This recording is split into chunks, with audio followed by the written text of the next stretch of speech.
안녕하세요. 지금부터 큰일 날 뻔했던 이야기, 그리고 어떻게 지혜롭게 헤쳐나갔는지를 들려드릴게요. 저는 김명자입니다. 올해 70이죠. 30년간 우체국 집배원으로 일했습니다.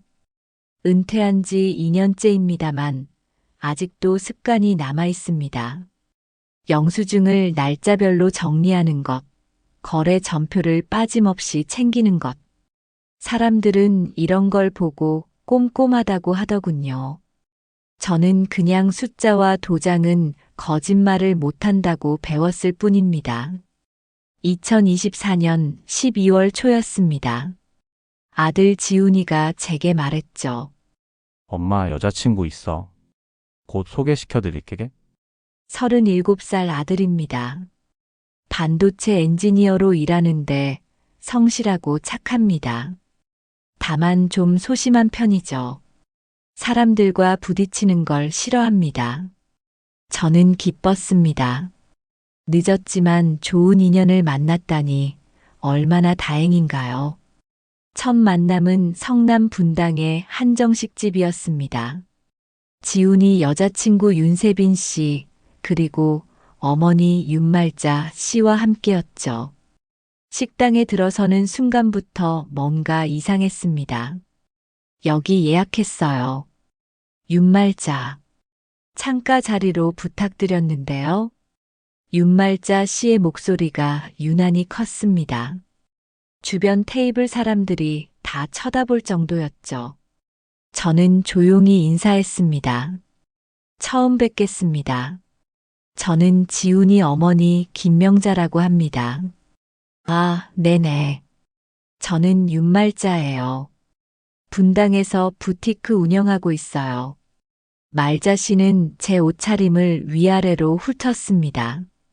저는 깨끗한 블라우스에 검정 바지를 입었는데 티가 많이 났나 봅니다. 말자 씨는 명품 로고가 선명한 재킷을 입고 있었죠. 식사가 시작되자 말자 씨의 말이 많아졌습니다. 요즘 분당 집값이 얼마인지 아세요? 우리 집은 20억은 넘어요. 작년에 또 올랐거든요. 세빈이가 인스타그램 팔로워가 3만 명이에요. 착한 소비 캠페인 하는 거 아세요? 요즘 젊은 사람들한테 엄청 인기 있어요. 저는 고개만 끄덕였습니다. 세빈 씨는 수줍게 웃으며 말했죠. 엄마가 좀 과장하세요. 그냥 제가 좋아하는 일 하는 거예요. 기부도 하고 봉사활동도 하고요. 예쁘고 차분해 보이는 아가씨였습니다. 하지만 뭔가 어머니와 딸의 모습이 묘하게 엇갈렸죠. 말자 씨는 화려하고 시끄러웠고 세빈 씨는 조용하고 겸손한 척했습니다. 식사가 끝나고 계산할 때였습니다. 말자 씨가 갑자기 말했죠.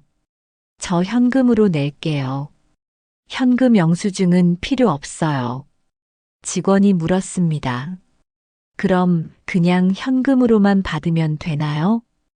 네네, 그냥 주세요. 저는 이상하다고 생각했습니다. 요즘 누가 현금 영수증을 거부합니까? 더군다나 15만 원이 넘는 금액인데 말이죠.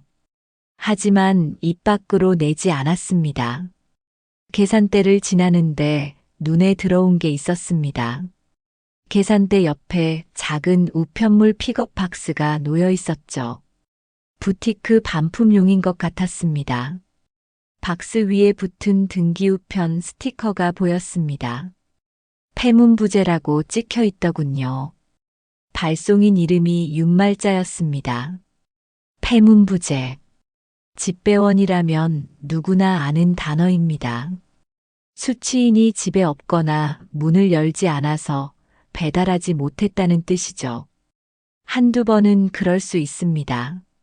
하지만 제가 본 스티커는 여러 장이 겹쳐 붙어 있었습니다. 차에 타서도 계속 그 장면이 머릿속에 남았습니다. 현금 영수증 거부, 폐문부제 스티커, 별것 아닐 수도 있습니다. 하지만 30년 동안 우편물을 다룬 사람의 감이 뭔가 이상하다고 말하고 있었죠. 집에 돌아와서 지훈이에게 물었습니다. 세빈 씨 집안에 대해 얼마나 알아? 엄마 좋은 분들이야. 세빈이도 착하고. 걱정 마. 지훈이는 완전히 행복해 보였습니다. 저는 더 묻지 않았습니다. 아들의 행복을 깨고 싶지 않았으니까요.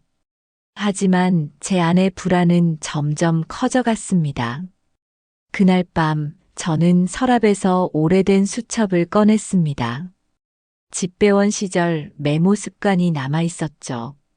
첫 페이지에 적었습니다. 2024년 12월 5일 첫 상견례 현금 영수증 거부 등기 폐문부재 다수 증거는 감정이 아닌 날짜로 말한다고 배웠습니다. 그래서 저는 기록을 시작했습니다. 며칠 뒤 지훈이가 세빈 씨와 함께 집에 왔습니다. 정식으로 인사시키려는 거였죠. 저는 정갈하게 차를 준비했습니다. 어머님 뵙게 돼서 기뻐요. 지훈 오빠한테 많이 들었어요. 세빈 씨는 공손했습니다. 하지만 저는 계속 관찰했죠. 세빈 씨는 핸드폰을 자주 들여다봤습니다. 사진을 찍고 SNS에 올리는 것 같았어요. 세빈아, 어머님께 차 대접받는 건 SNS에 올리는 거 아니야. 지훈이가 조심스럽게 말했습니다. 세빈 씨가 웃으며 답했죠. 오빠, 이거 팔로워들한테 보여줘야 해. 우리 착한 소비 캠페인 중이잖아. 전통 예절도 중요하다고 알려주는 거야. 저는 아무 말하지 않았습니다.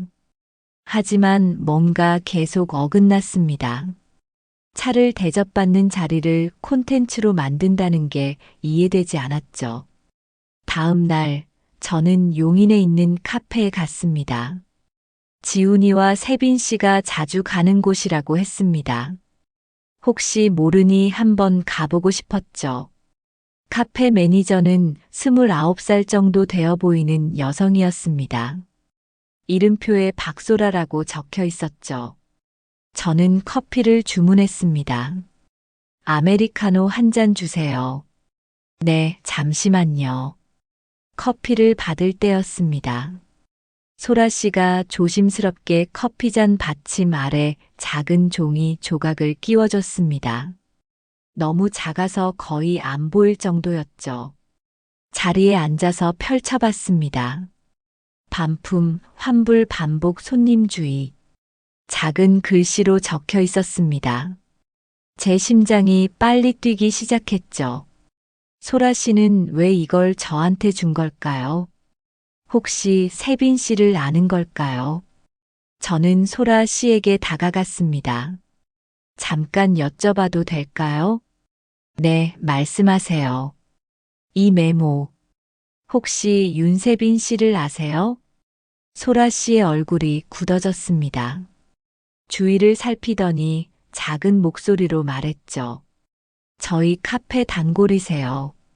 그런데 물건 사고 마음에 안 든다고 환불하고 또 사고 환불하고 반복하세요. 저희만 그런 게 아니에요. 옆 가게들도 다 알아요.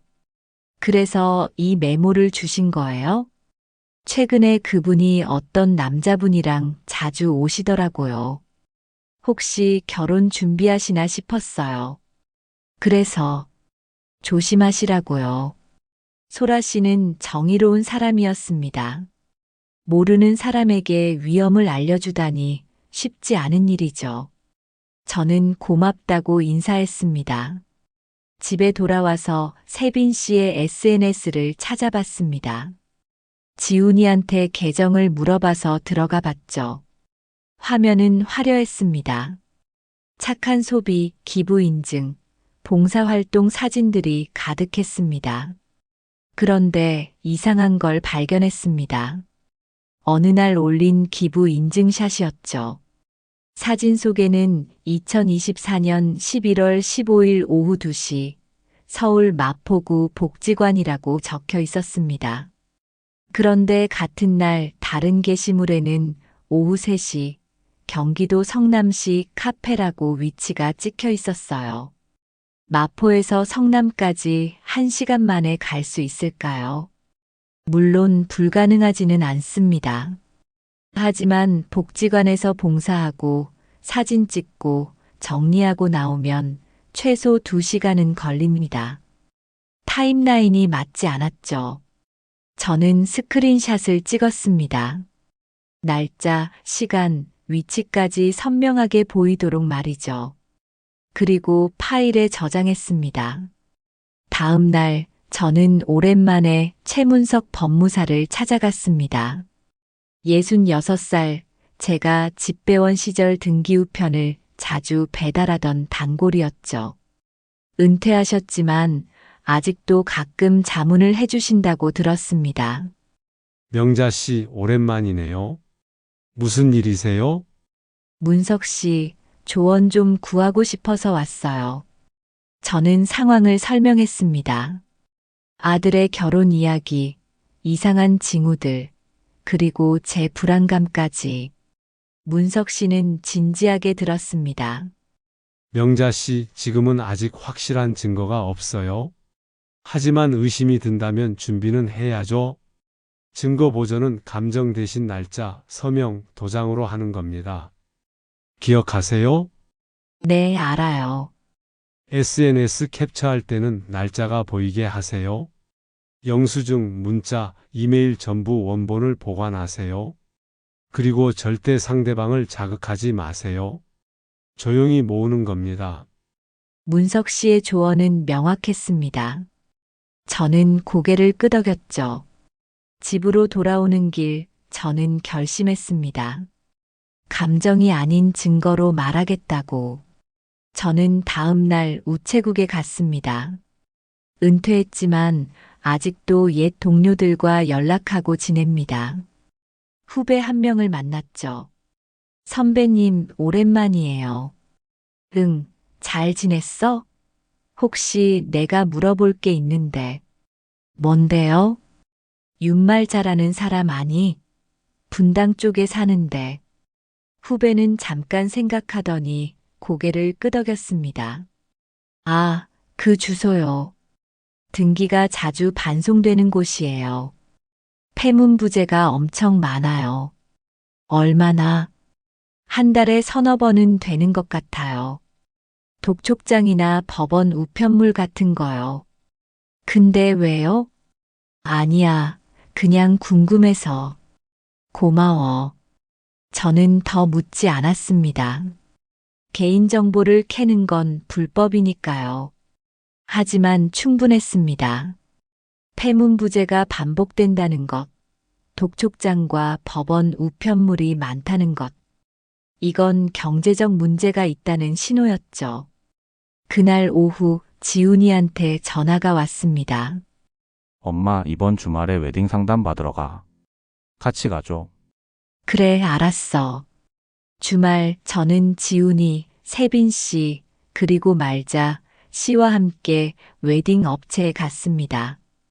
플래너는 40대 중반쯤 되어 보이는 여성이었죠. 이름표에 김나현이라고 적혀 있었습니다. 어서 오세요. 오늘 상담 도와드릴 김나현이라고 합니다.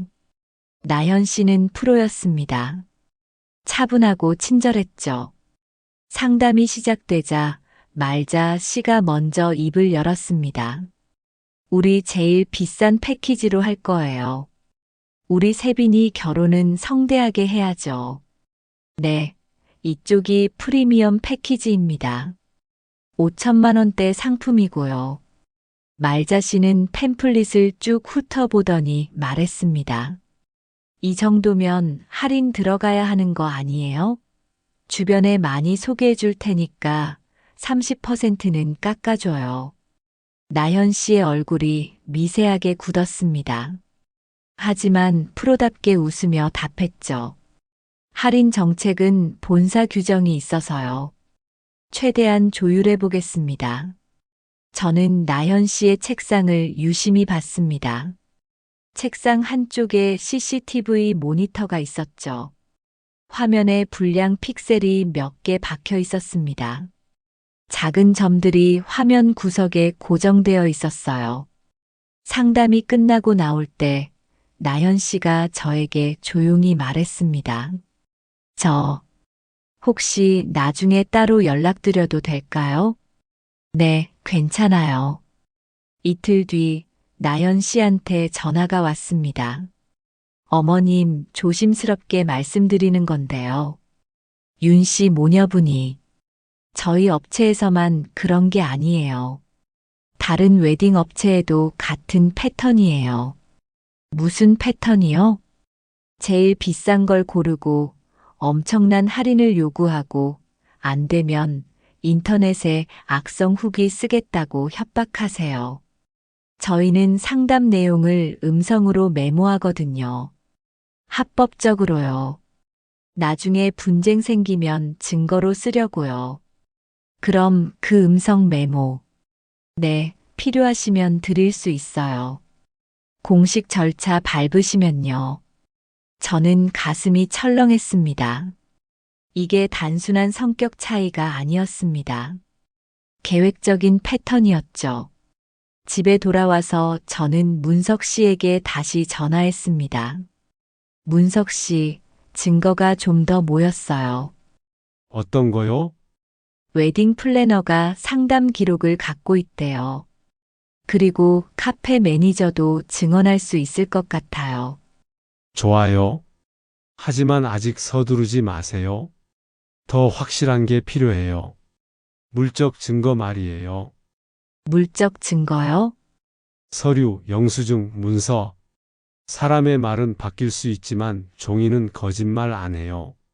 문석 씨 말이 맞았습니다. 저는 더 기다리기로 했습니다.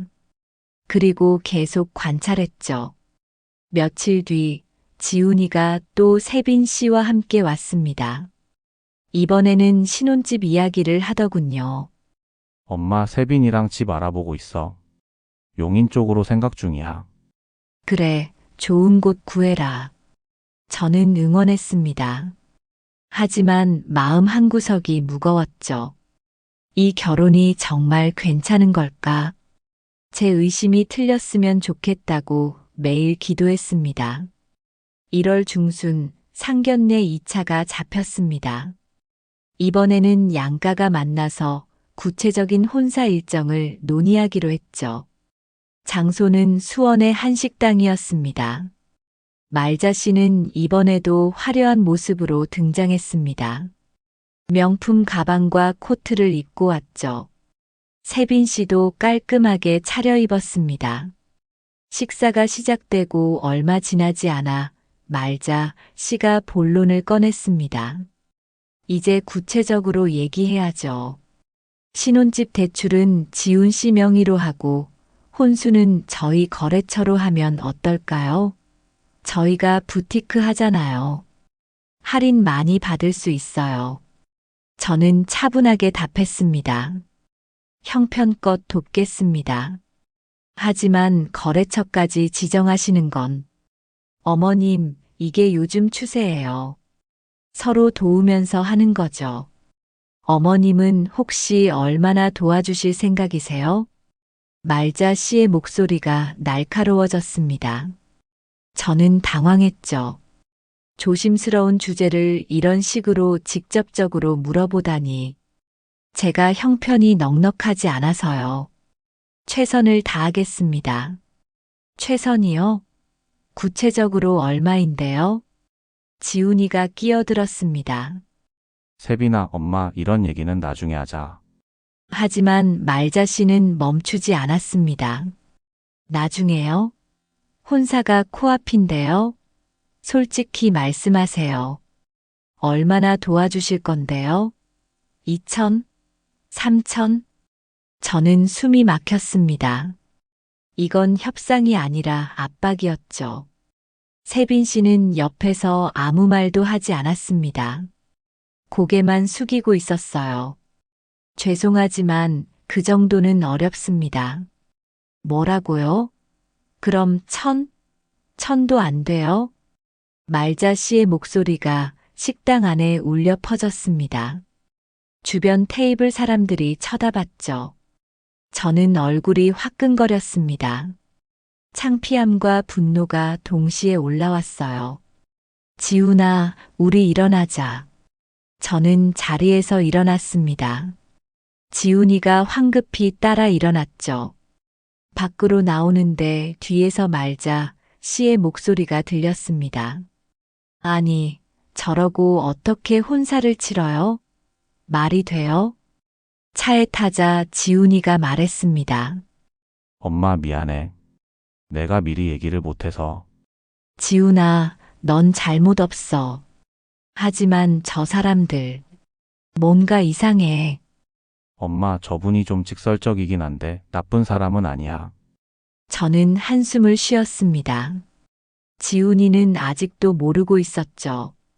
며칠 뒤 카페 직원 소라 씨한테 문자가 왔습니다.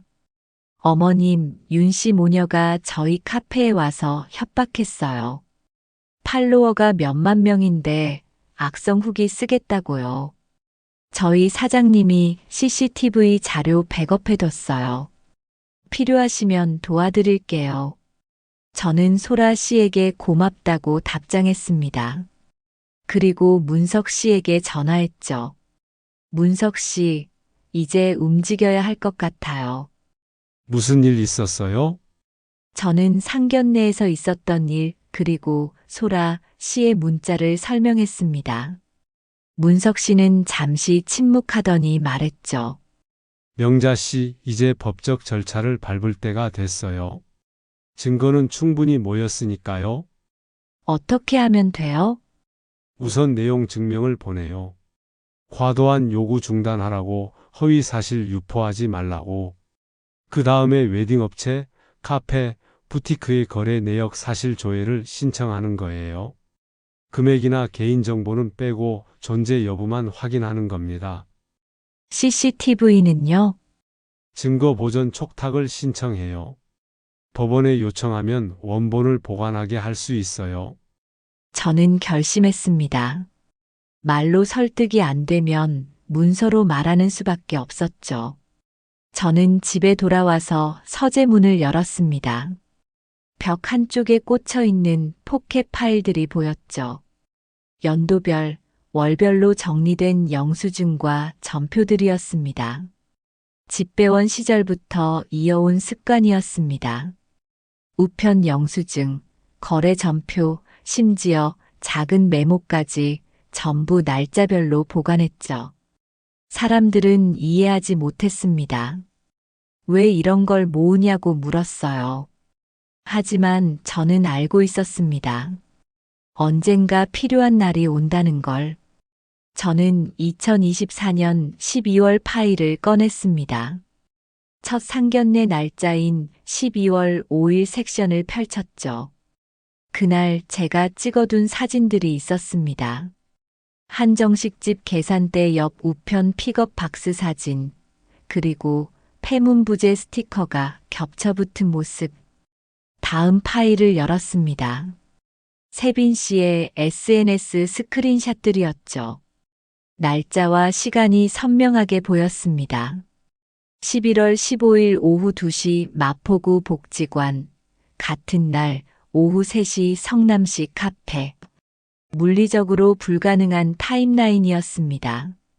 그리고 또 다른 스크린샷이 눈에 들어왔습니다. 세빈 씨가 12월 7일에 올린 게시물이었죠. 현금 영수증 의무화 캠페인에 동참해요. 착한 소비는 투명한 소비부터라는 문구와 함께 해시태그가 가득했습니다. 12월 7일, 첫 상견례 이틀 뒤였습니다. 말자 씨가 현금 영수증을 거부한 지 이틀 만에 딸이 현금 영수증 캠페인을 한다니. 이건 위선이었죠. 저는 이 두 장의 증거를 나란히 놓고 사진을 찍었습니다. 날짜가 선명하게 보이도록 말이죠. 다음 날 문석 씨 사무실로 갔습니다. 문석 씨는 제가 준비한 자료들을 꼼꼼히 살펴봤습니다. 명자 씨 정말 잘 모았어요. 이 정도면 충분해요. 이제 뭘 하면 돼요? 첫째, 내용 증명을 보냅니다. 과도한 금전 요구 중단, 허위 사실 유포 금지, 명예훼손 행위 중지. 이 세 가지를 명확히 적어서 보내는 거예요. 둘째는요? 사실 조회 신청을 준비합니다. 웨딩업체, 카페, 부티크에 윤 씨 모녀의 거래 내역이 존재하는지만 확인하는 겁니다. 금액이나 상세 내용은 요구하지 않아요. 개인정보 보호 때문이죠. 그냥 거래가 있었는지, 반품이 있었는지 그 정도만요. 그게 도움이 될까요? 충분합니다. 패턴을 증명하는 거니까요. 그리고 셋째, 증거 보전 촉탁을 신청해요. 카페와 웨딩업체의 CCTV 원본을 법원에서 보관하게 하는 겁니다. 나중에 편집했다고 주장 못하게 해요. 저는 고개를 끄덕였습니다. 문석 씨는 계속 설명했죠. 그리고 명자 씨 혹시 우체국 기록은 없나요? 합법적으로 확인할 수 있는 거요. 있어요. 후배한테 들었어요. 윤말자 C 주소로 등기가 자주 반송된대요. 폐문부제로요. 그것도 증거가 됩니다. 본인이 받아야 할 우편을 계속 회피했다는 건 뭔가 숨길 게 있다는 뜻이에요. 독촉장이나 법원 우편일 가능성이 높죠? 문석 씨는 서류 작성을 시작했습니다. 저는 옆에서 지켜봤죠. 한 글자, 한 글자가 무기가 되어가는 느낌이었습니다. 며칠 뒤 내용 증명이 발송됐습니다. 등기우편으로 보냈죠. 윤말자 씨와 윤세빈 씨 앞으로 각각 한 통씩. 그리고 일주일쯤 지났을 때였습니다. 지훈이한테 전화가 왔어요. 엄마, 세빈이 엄마한테 무슨 우편물이 왔대. 내용 증명이래. 이게 무슨 일이야? 지훈아, 엄마가 설명해 줄게. 집에 와. 지훈이가 퇴근하고 집에 왔습니다. 저는 그동안 모은 자료들을 전부 보여줬죠. 폐문부제 스티커 사진, SNS 타임라인 오류, 현금 영수증 거부와 캠페인의 모순, 카페 매니저의 증언, 웨딩 플래너의 이야기까지. 지훈이는 말없이 자료들을 보고 또 봤습니다. 얼굴이 점점 굳어갔죠. 엄마, 이게 다 진짜야? 응. 엄마가 직접 확인한 거야. 그럼 세빈이는? 세빈이도 알고 있었던 거야? 그건 모르겠어. 하지만 적어도 세빈이네 엄마가 관여한 건 확실해. 지훈이는 소파에 주저앉았습니다. 한참을 침묵하더니 말했죠. 엄마, 나 좀 생각할 시간 줘. 며칠만. 그래, 천천히 생각해. 저는 아들을 안아줬습니다. 지훈이의 어깨가 떨리고 있었어요. 제 마음도 아팠습니다. 하지만 지금 멈추면 더 큰 피해를 입을 게 뻔했죠. 그날 밤 저는 다시 서재로 갔습니다. 제일 오래된 파일함을 열었어요. 2015년 것이었습니다. 그 안에서 한 장의 영수증을 꺼냈죠. 구형 카본 복사용 우편 영수증이었습니다. 요즘은 전산화되어서 안 쓰는 방식이죠. 하지만 당시에는 이걸로 모든 등기 우편을 관리했습니다. 발송인, 수취인, 날짜, 특수기호, 그리고 도장까지 모든 게 손으로 적혀 있었어요. 저는 이 영수증을 보며 생각했습니다. 혹시 윤말자 씨와 관련된 우편 기록이 더 있을까?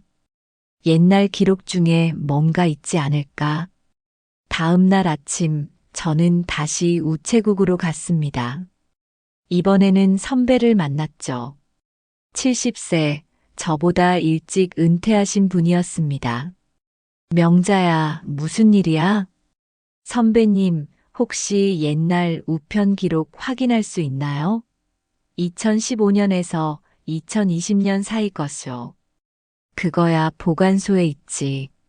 근데 왜? 제가 배달했던 주소 중에 하나를 확인하고 싶어서요. 선배는 의아한 표정을 지었지만 도와줬습니다. 보관소에 들어가서 오래된 장부를 뒤졌죠. 먼지가 날렸습니다. 1시간쯤 지났을 때 선배가 한 권의 장부를 꺼냈습니다. 이거 내가 담당하던 구역 아니야? 맞아요. 저는 장부를 펼쳤습니다. 2018년 기록이었죠. 그리고 거기서 발견했습니다. 윤말자라는 이름이 적힌 등기우편 기록을. 발송인은 윤말자, 수취인은 해외 주소였습니다. 내용문란에는 명품 가방 AS 요청이라고 적혀 있었죠. 반송 스탬프가 찍혀 있었습니다. 수취인 주소 불명으로 돌아온 거였어요. 저는 심장이 쿵쿵 뛰는 걸 느꼈습니다. 이게 바로 결정타였죠. 해외 명품 브랜드 AS는 정식 절차가 있습니다. 본사나 공식 대리점을 통해야 하죠.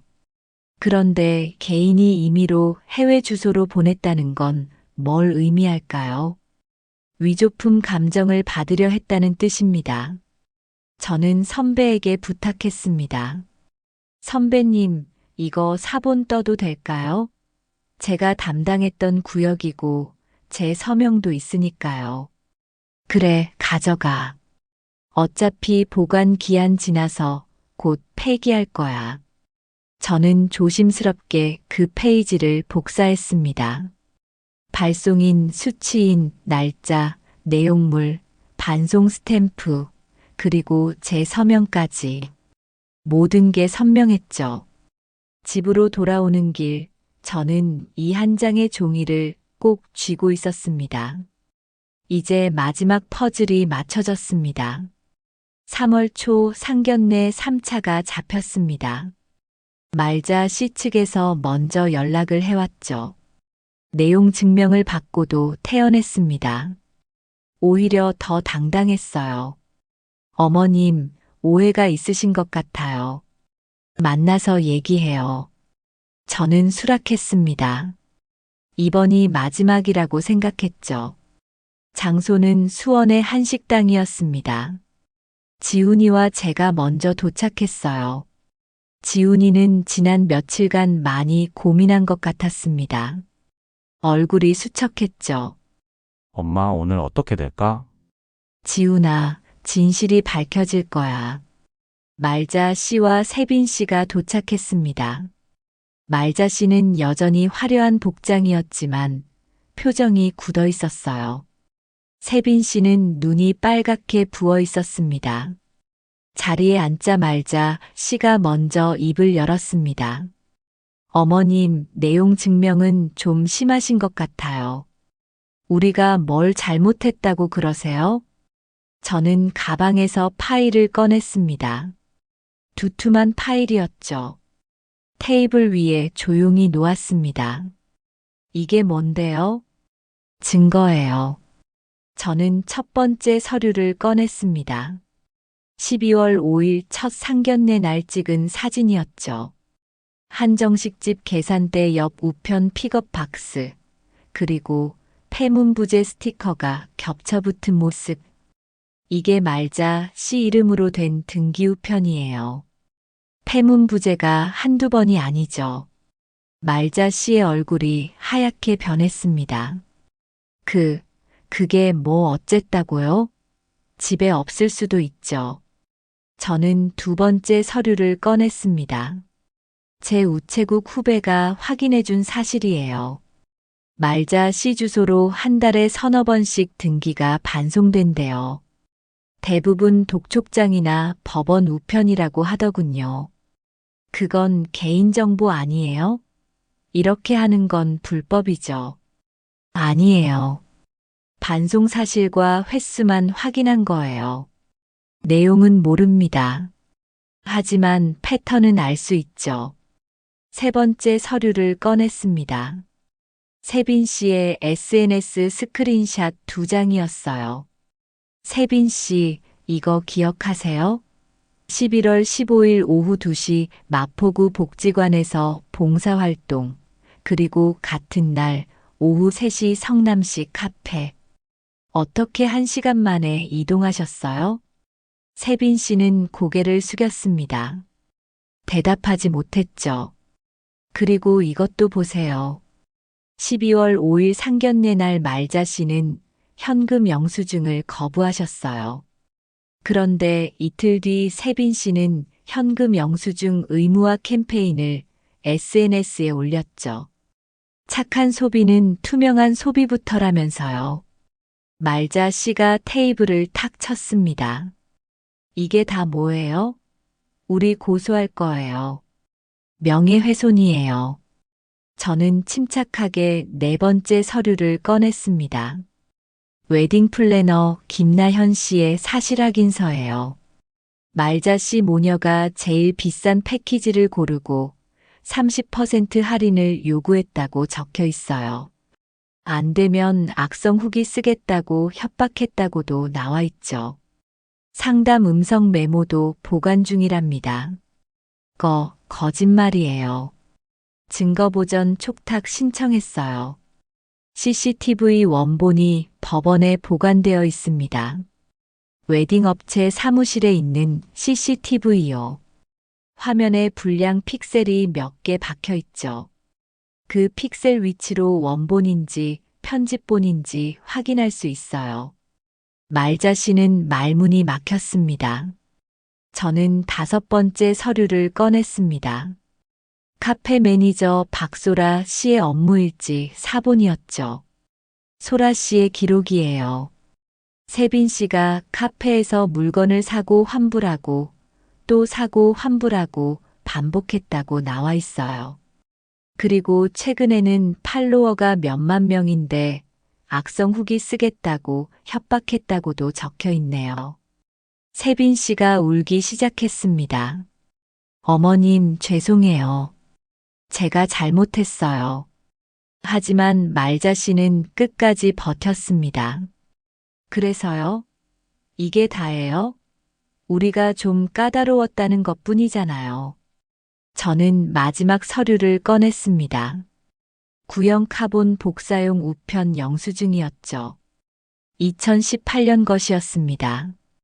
이건 뭐예요? 2018년에 말자 씨가 발송한 등기우편 기록이에요.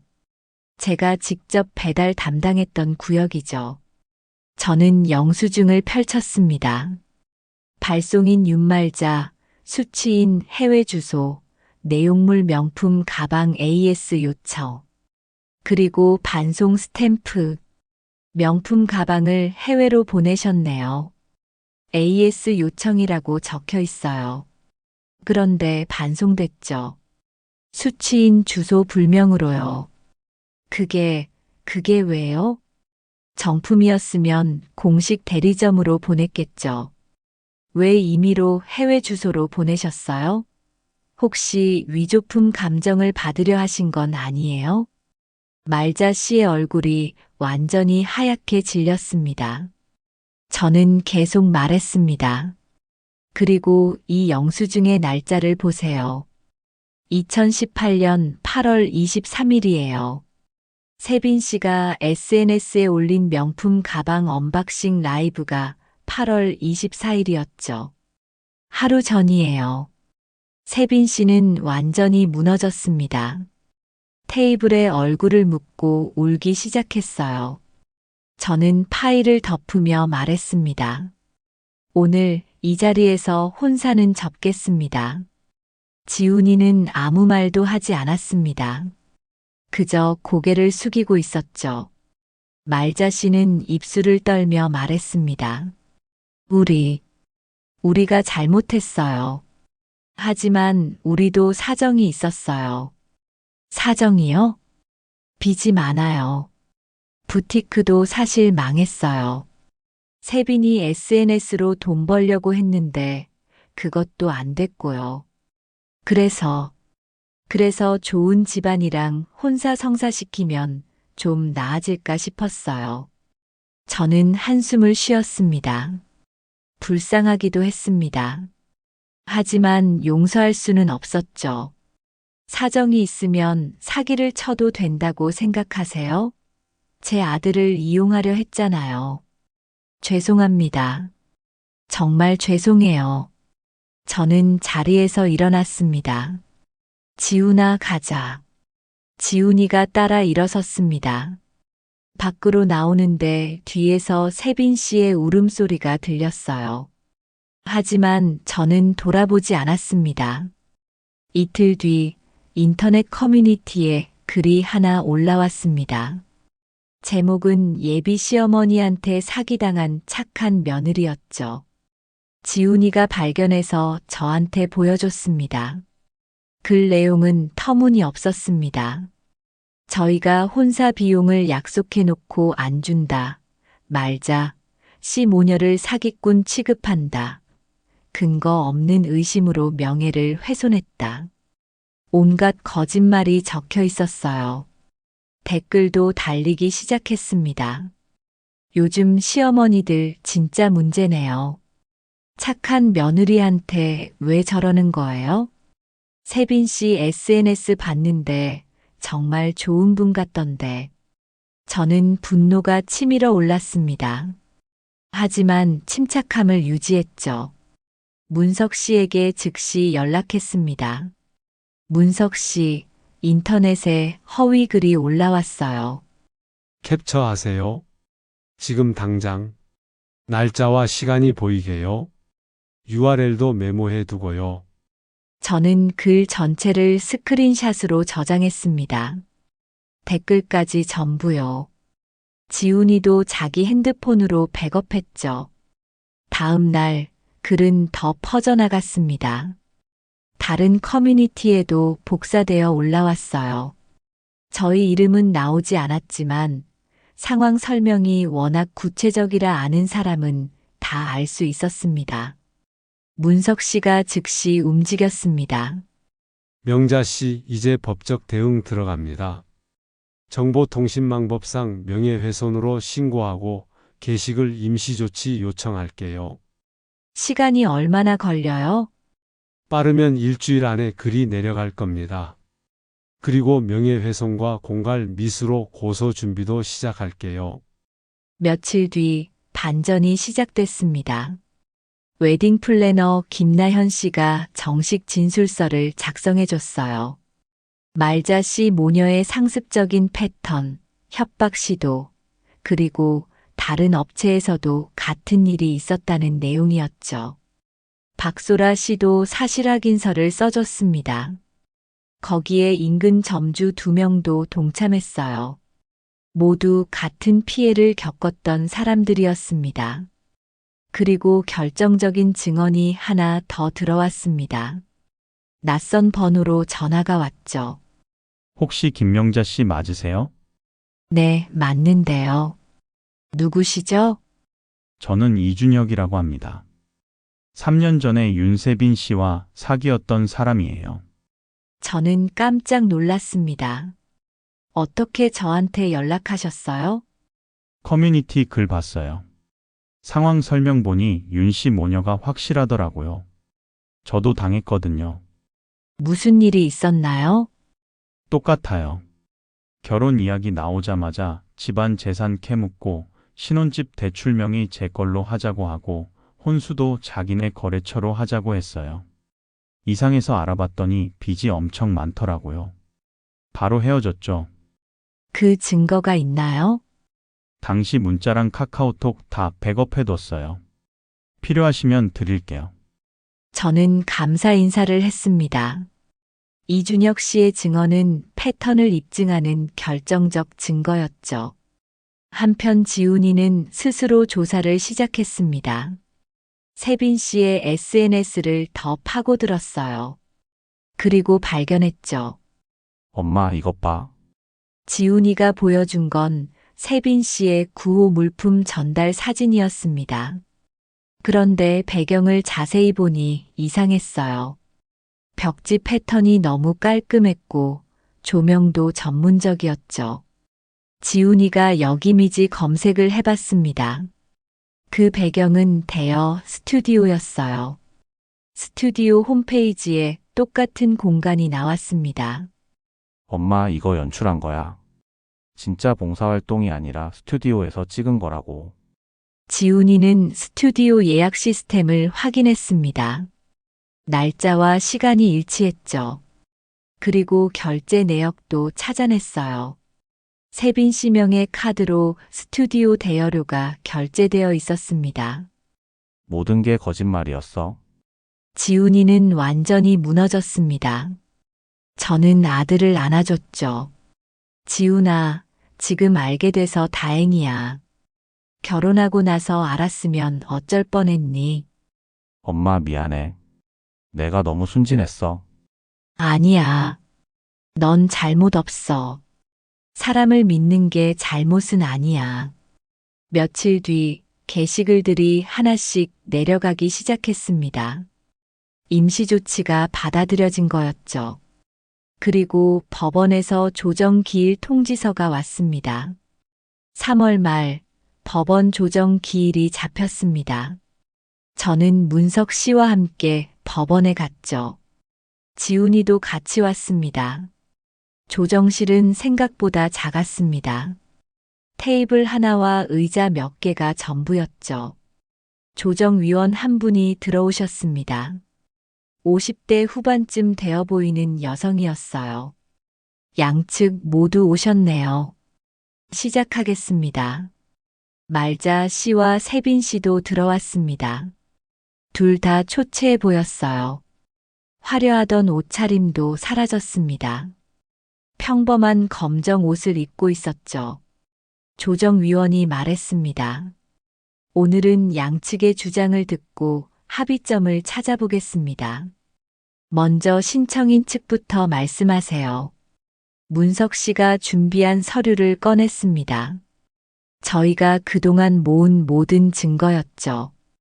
폐문부제 스티커 사진, SNS 타임라인 오류, 현금 영수증 거부 기록, 웨딩 플래너와 카페 매니저의 진술서, 이준혁 씨의 증언, 스튜디오 대여 증거, 그리고 마지막에 구형 우편 영수증이 들어 있었습니다. 조정위원은 서류들을 하나하나 살펴봤습니다. 오래 걸렸죠. 15분쯤 지났을까요? 피신청인 측, 반론 있으십니까? 말자 씨가 입을 열었습니다. 저희가 잘못했습니다. 하지만 사정이 있었어요. 빚 때문에 너무 힘들었고 세빈이 미래도 걱정됐어요. 그래서 좀 무리하게 행동한 건 인정합니다. 하지만 사기는 아니에요. 그냥 조금 과장한 거예요. 조정위원이 물었습니다. 그럼 인터넷에 올린 허위 글은요? 신청인을 사기꾼이라고 했는데요. 그건 순간적으로 화가 나서 그랬어요. 죄송합니다. 화가 났다고 명예훼손을 해도 된다고 생각하세요? 말자 씨는 대답하지 못했습니다. 조정위원이 저를 보며 말했습니다. 신청인 측에서는 어떤 합의를 원하십니까?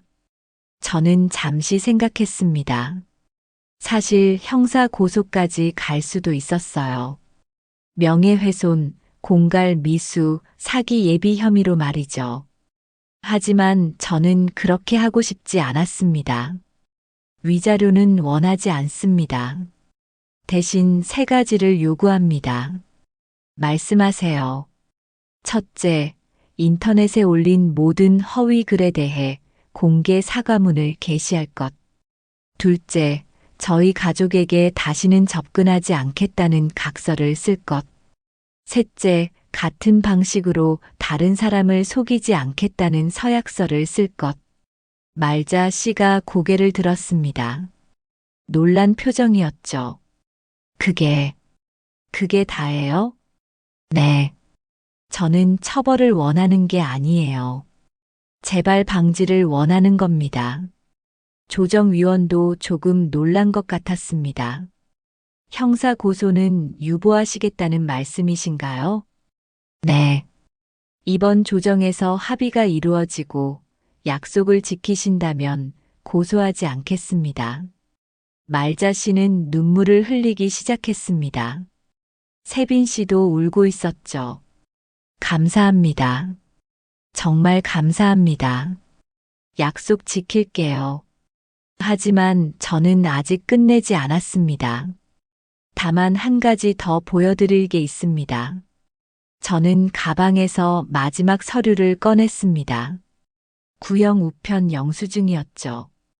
2018년 것이 아닌 다른 것이었습니다. 이건 2019년 기록이에요.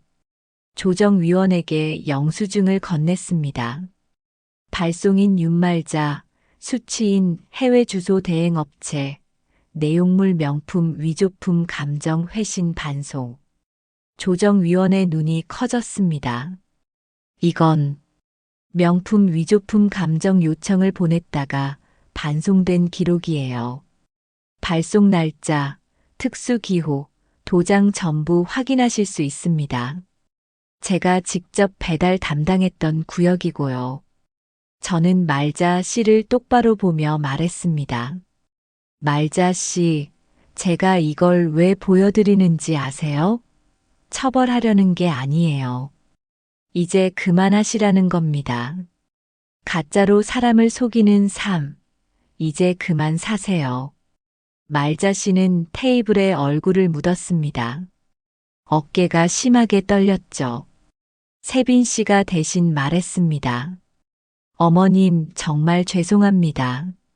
저도 알고 있었어요. 엄마가 하는 일을. 그런데 말리지 못했어요.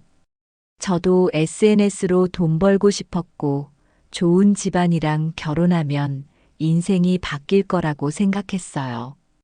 하지만 틀렸어요. 전부 제 욕심이었어요. 저는 세빈 씨를 보았습니다. 젊은 여자였습니다. 아직 인생을 다시 시작할 수 있는 나이였죠. 세빈 씨, 이제 진짜로 사세요. SNS에 거짓으로 좋은 사람인 척하지 말고 정말 좋은 사람이 되세요. 그게 더 행복한 삶이에요. 조정위원이 정리를 시작했습니다. 그럼 합의 내용을 확인하겠습니다. 피신청인은 공개 사과문 게시, 접근 금지 각서 작성, 재발 방지 서약서 작성. 신청인은 형사 고소 유보. 이해 없으십니까? 없습니다. 없습니다. 그럼 서류 작성하시죠. 30분 뒤 모든 서류가 완성됐습니다. 말자 씨와 세빈 씨는 각서와 서약서에 서명했어요. 손이 떨려서 글씨가 흔들렸죠. 조정실을 나오는데 말자 씨가 저를 불렀습니다. 어머님. 네. 정말 감사합니다. 그리고 죄송합니다. 저는 고개만 끄덕였습니다. 더 할 말은 없었죠. 밖으로 나오니 봄바람이 불었습니다. 지훈이가 제 팔을 잡았어요. 엄마 고마워. 엄마 아니었으면 나 큰일 날 뻔했어. 지훈아, 이제 알았지? 사람을 볼 때는 눈에 보이는 것만 보면 안 돼. 그 뒤에 숨은 것까지 봐야 해. 응, 알았어. 그리고 엄마, 왜? 나도 엄마처럼 살고 싶어. 정직하게, 꼼꼼하게. 저는 아들을 안아줬습니다. 제 눈에도 눈물이 고였죠. 일주일 뒤 인터넷에 공개 사과문이 올라왔습니다.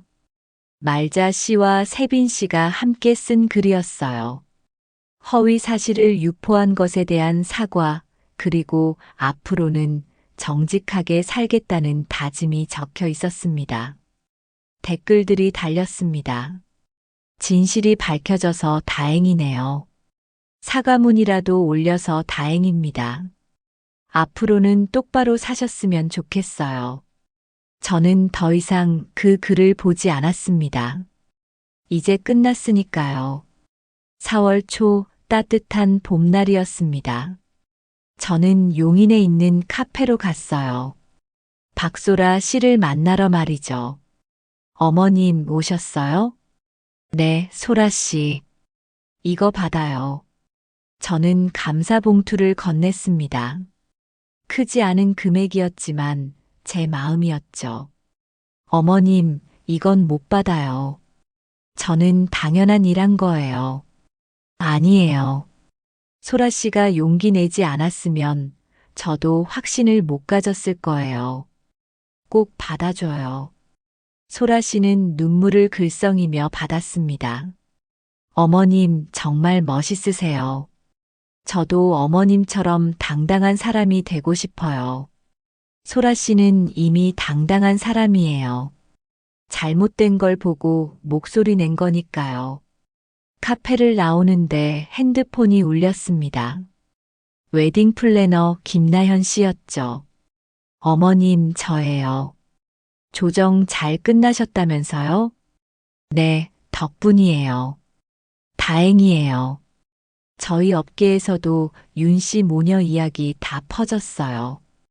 이제 어디 가서도 같은 짓 못할 거예요. 그래요? 다행이네요.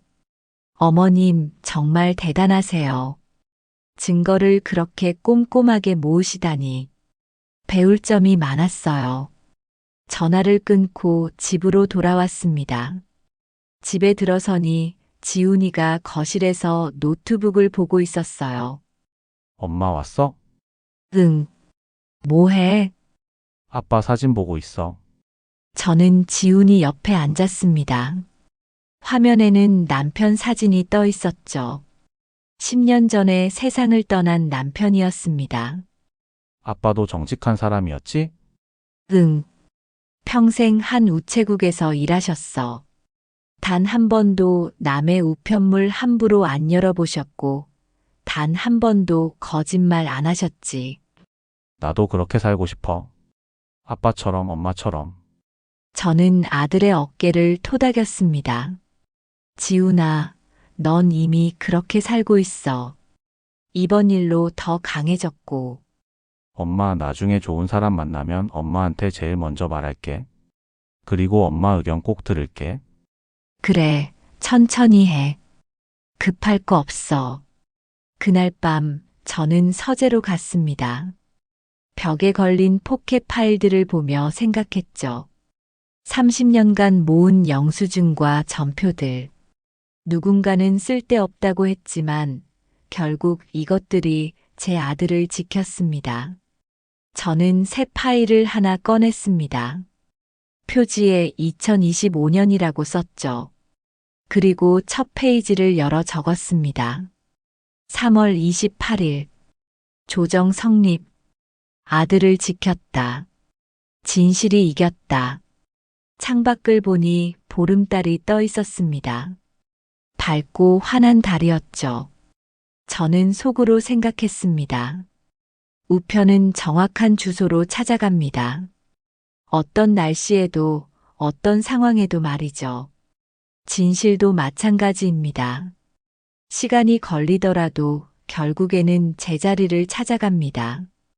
다음 날 아침, 지훈이가 출근 준비를 하며 말했습니다. 엄마 나 이제 회사에서 프로젝트 리더 맡기로 했어. 사람들 앞에서 발표도 하고 의견 충돌도 조율해야 해. 그래, 잘할 수 있겠어? 응. 이번 일 겪으면서 배웠어. 피하면 안 되더라. 부딪혀서 해결해야 한다는 거. 저는 뿌듯했습니다. 아들이 성장한 게 느껴졌죠. 지훈아, 엄마가 하나만 말해줄게. 뭔데? 사람 볼 때는 세 가지를 봐. 말, 행동, 그리고 기록. 말은 바뀔 수 있어. 행동도 연기할 수 있지. 하지만 기록은 거짓말 안 해. 영수증, 문자, 사진, 날짜. 그런 것들이 진실을 말해주는 거야. 알았어, 엄마. 명심할게.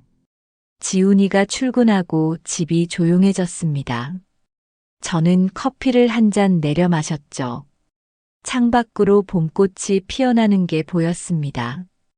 오후에 문석 씨한테 전화가 왔습니다. 명자 씨 잘 지내요? 네, 잘 지내요. 문석 씨 덕분이에요. 아니에요. 명자 씨가 증거를 워낙 잘 모아뒀잖아요. 변호사도 저렇게는 못해요. 30년 버릇이에요. 어쩔 수 없죠. 그 버릇이 아들을 구했어요. 앞으로도 계속 하세요. 그럴게요. 전화를 끊고 저는 다시 창밖을 봤습니다. 동네 우체부가 자전거를 타고 지나가는 게 보였어요. 빨간 우편물 가방을 메고 집집마다 우편물을 배달하고 있었죠. 저도 저랬었습니다.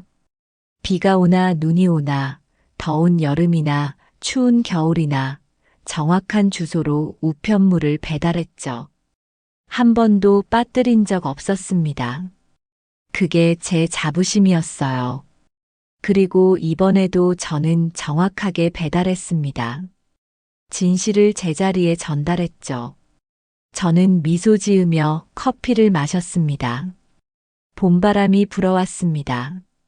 따뜻하고 부드러운 바람이었어요. 이제 새로운 시작입니다. 지훈이도 저도 그리고 혹시 모를 말자 씨와 세빈 씨도 모두가 조금 더 정직하게 살아가기를 바랍니다.